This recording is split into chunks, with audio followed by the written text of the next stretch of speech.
चर्चा में महाराष्ट्र की ये लोकसभा सीट। इस बार यह गायब धनुष बाण सियासी समीकरण ने बढ़ाई दिलों की धड़कनें।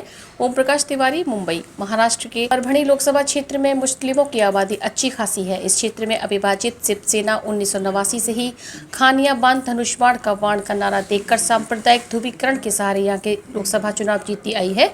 इस बीच सिर्फ एक बार 1998 में कांग्रेस यहाँ से जीत सकी थी, मगर अब विभाजन के बाद शिवसेना यूबीटी के हाथ से उसका चुनाव चिन्ह निकलकर मुख्यमंत्री एकनाथ शिंदे के पास जा चुका है।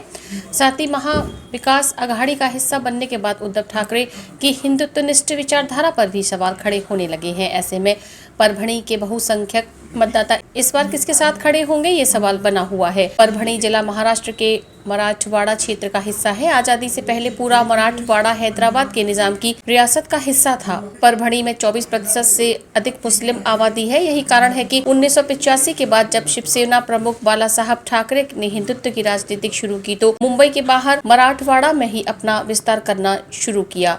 शिवसेना के अशोकराव देशमुख पहली बार जीते।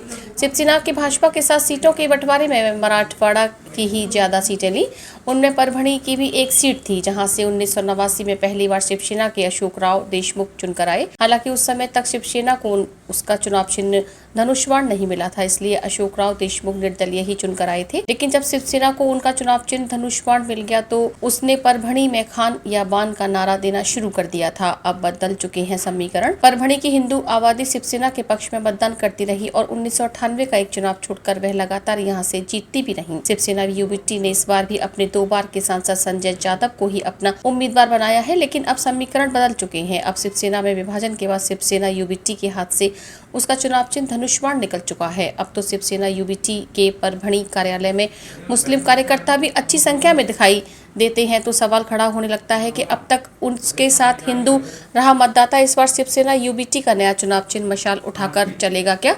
महादेव जानकर भी चुनाव मैदान में। दूसरी ओर इस बार भाजपा नीत महायुति के सीट समझौते पर परभणी की सीट शिवसेना शिंदे के हाथ से निकलकर राष्ट्रीय समाज पक्ष के अध्यक्ष महादेव जानकर के पास चली गई है। इसलिए परभणी में धनुष बाण चुनाव चिन्ह है ही नहीं।